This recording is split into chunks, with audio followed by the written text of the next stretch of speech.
All right, so Marie, thank you for doing this interview and hosting me and the Thanks. beer. Yeah, cheers. Cheers. So, we've kind of been talking for a little bit, though we've only just really met. So, basically, like what we spoke about last time, and all right, so we'll just start with you identify as polyamorous. Is that correct? Correct. All right. So, I'd like to get your definition of, Right. of polyamory. What do you, So basically, I feel that I have the ability to love more than one person at once, and I feel like I can maintain more than one relationship, whatever form that might be in. It doesn't necessarily have to be a fully sexual form. Asexual partners are a thing. Right. So yeah, it's about just multiple loves. So, have you always felt like this, or was there like a point in your life that something that happened that made you turn to Yeah. polyamory? So I've always been non-monogamous, like pretty much my whole adult life, but in weird and different forms. Like I guess it was mostly sexually I was non-monogamous, and it wasn't until maybe a year ago that I realized like I have love for more than one person that I was seeing, and realized that that's what I am. I am polyamorous, and I can fall in love in different ways. And I don't know, the loves are all different, and the things people bring to the table are all different. Different needs are being met. So, yeah. All right. So you've done this successfully for a while, sort of. Then, yeah. Define successfully. Yeah. Right. I've had one real firm, like, polyamorous relationship where I'm like, okay, this is my primary partner, these are my secondary partners, I love all of them, and that just didn't work out, Right. Basically it was a lack of communication, and just people have a really difficult time admitting their feelings no matter what they are. And this relationship I was in, this primary relationship, he was afraid to admit that he didn't love me anymore, and just tried to continue to maintain the relationship as it was, but he wasn't doing a great job of it. He was like, he would show up sometimes, and then once he wasn't around, it's like he was off the planet. And I caught on pretty much immediately, kept on asking. He was too scared to say anything until finally everything came to a head, and he just out with it, Yeah,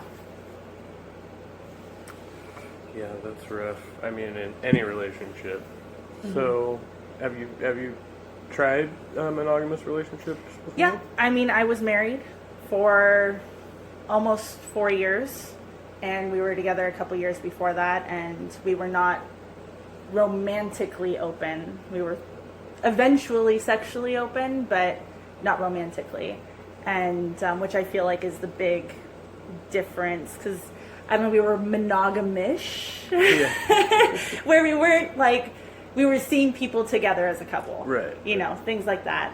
And all my relationships before that were monogamous, but of course it included a little bit of, maybe someone joining or someone watching, something like that. But if that's, I mean, is that what you mean by your definition of monogamy, or do you mean like straight up did not sleep with anyone else, no group sex whatsoever, no seeing other partners?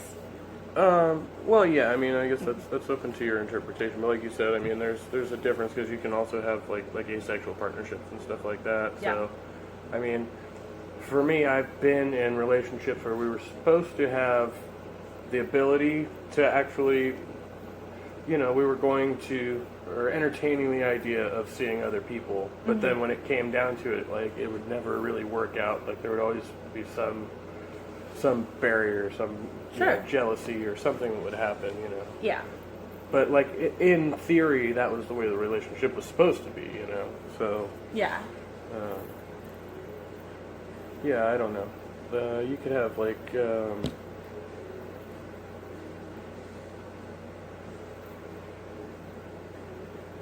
if you say like something like wife swapping or something like that, where you're both mutually doing it, so it's like some It's people kind of find like- that more acceptable. Yeah, because that's kind of non-monogamy in a closed relationship. Right. So, lots of different terms, but they're important. Labels are important. For sure. Okay. Try to get back on track. Like my mind went 5 different ways. So how do you think this affects like your lifestyle? Has this affected like other areas of your life outside of your romances?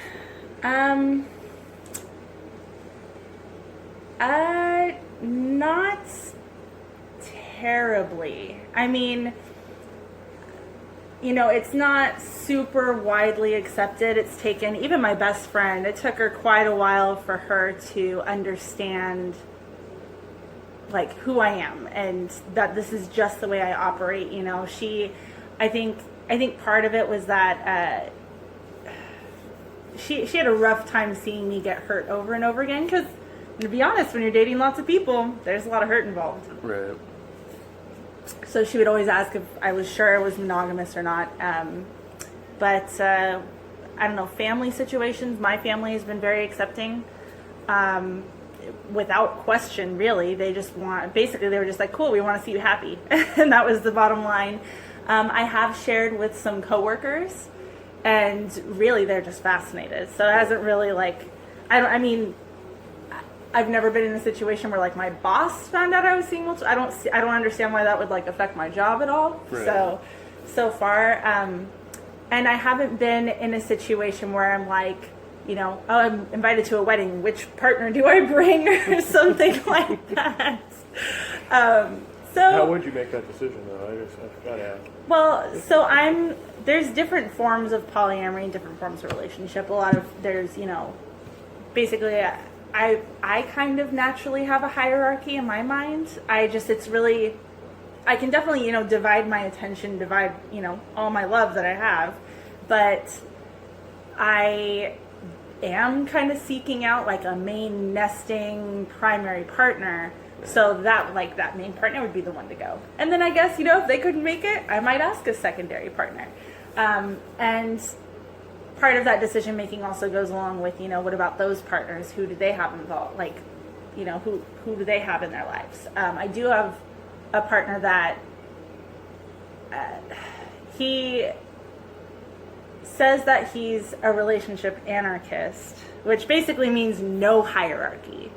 So he loves everyone equally. There's nobody above the other. So it seems like it could get messy though. Well, maybe. I don't know. It depends on the communication and the understanding that everyone has. That's the bottom line here. But he does have a nesting partner, and to me, being practical, when you're sharing bills, sharing a household, sharing a living space, they're a little bit more important. Therefore, a natural hierarchy just kind of comes. Yeah. So, things like that. So if I were to invite him to a wedding, I don't know how his primary would feel about it. So it's just. Yeah, it's kind of, that's how you make the decision. You talk to everyone. Right. I've been really fascinated by, especially by polygamy, where you have like things like sister wives and stuff like that, where it's kind of, it sounds like that. It's kind of, there's an anarchy about it, but they're also like cooperative in the whole situation. So there's kind of a term for that, like aside from polygamy, because polygamy is a man with multiple wives. I can't remember the word for a woman with multiple husbands, but there is one for it. Right. And it does start with poly. But there's a thing called, or a term, kitchen table poly. Okay. And that's where you basically have a group of people that can all come together. Like you're all sleeping together, or maybe it's just, your primary partner and a couple of their partners, and maybe a couple of your partners that, your primary is not involved with. But everybody is comfortable and loving enough to be able to come together and have a meal. So it doesn't necessarily have to be just like, and it's still, there doesn't have to be relationship anarchy in a kitchen table. It's nice, I'm sure. Right, that's more like just situational, right? Right.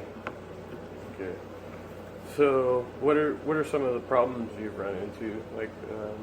Obviously with, you have a lot of complications.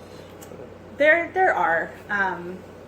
communication's the biggest, Yeah. which can be applied to monogamous relationships as well, like you said earlier, And I guess aside from communication problems, there's... Man, I'm trying to think of what all the problems. I mean, there's, you meet someone, you really connect with them, and they just don't share the same feelings, or they don't necessarily want to be poly either. I have, I'm not really sure.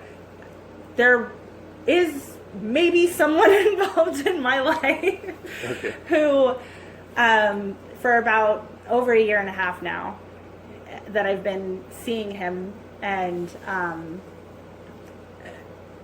he does not want a polyamorous relationship. But I don't know, I did have feelings for him, and I confessed them, and he was like, well, thanks, but no thanks. And also, like, if you find someone or whatever, we can still be friends and grab a beer. And I realized that was like, oh, that's the first time you ever lied to me, because I know that once you find someone, that's not going to be an acceptable relationship. You're not going to come and have a beer with me if you find a girlfriend. And I'd seen him on dating apps, and I knew that, like, I'm basically what's called a placeholder. Okay. So that's a problem. Yeah. I'm just there to satisfy a need until they find what they really want. Right. So that's a common problem, I guess, in being openly polyamorous. You think some of that is like jealousy and possessiveness? Not so far, but only because I'm very clear with my boundaries, and I do my best to communicate them, because I don't want anybody hurt. Even though it's hard, it's really hard to come out and say, hey, I think we should be friends, or, I'm seeing someone else, or whatever, but it needs to be said. And it takes some practice being able to do that, because it's very hard to do at first. Yeah. But yeah, so I mean, not so much for possessiveness so far, but that placeholder thing, man, that happens a lot. Or just people assuming that because you're polyamorous, you're only interested in casual sex. Right. I'd say I had some kind of incident. It was like rebound instances after my last relationship, where with a couple people that it wasn't really the feeling wasn't there, but it was just convenient for both of us, Mm-hmm. And I'm still friends with those people, but it's just kind of one of those awkward situations where you just don't talk about it anymore. Yeah, we had sex, but we're friends now, but we're not going to talk about that part of our lives. Yeah. Yeah, that happens. But, I still do, I still care for those people, so I could see that aspect of it. Like, Yeah. even though we don't have a sexual relationship, like, there's still, like, bonds you, Sure. in a way. Because they're people with emotions and interests and hobbies, and that's special. Yeah. Like, a lot of people kind of take that for granted, I think, is that we're also individual, and it's not just fun to fuck each other, it's also fun to get to know each other, and you know? Right.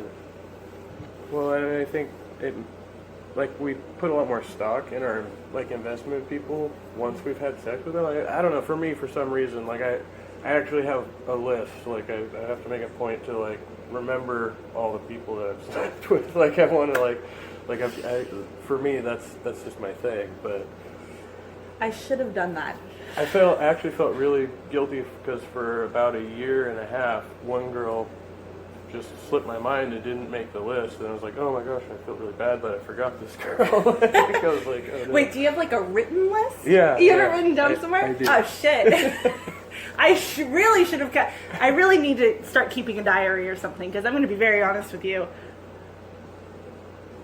I don't remember my number, and I could not tell you every single person I've had sex with. Well, that was how my ex was too. I mean, I don't want to put her out there, but I dated a girl that had told me the same thing, and at the time, it was really, really hard for me to accept. I really lost my cool. Yeah, I can understand that. A lot of people really, they almost compare themselves without, but it's, and I've done it, but in different ways.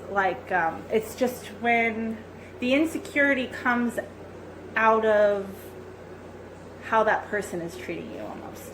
Yeah. So that was something I started doing with my ex-partner when he started pulling away. I got really, not obsessed, but I really took a hard look at the girls he dated previously, really looked at them. I went on their Instagrams, saw the way they looked. I'm like, wow, these girls all look very similar, and I don't look anything like them. Just very much comparing myself. He and has like, a particular type. yeah, they went to college, I didn't. They have a similar hobby, I didn't. And just really, that's the kind of comparisons I was doing, you know. I wasn't necessarily worried about the sexual portions, but I can understand people worrying about that. But I don't know, it's hard. Being someone that was in her position who had a plethora of partners in the past, I don't know. I don't compare them. Not really. I mean, I guess there's certain ones that just stand out, but I'm not thinking like, George and... I'm trying to think of a name in case... George and Jim don't quite match up, you know, or whatever. Yeah. Like, I'm not picking them apart, especially if I'm not seeing them anymore, you know. If they're people of the past, they're people of the past. So some of my exes have accused me of being like slutty because I don't really have a particular type. Like I'm just attracted to like all kinds of beauty, you know what I mean? To they me, should love that. No, like they always like think of it like I'll just, you know, have sex with anybody, you know, and I'm like, well, it's not that bad. It's and of course, if you have a type, then you're shallow. Yeah, right. Can't win.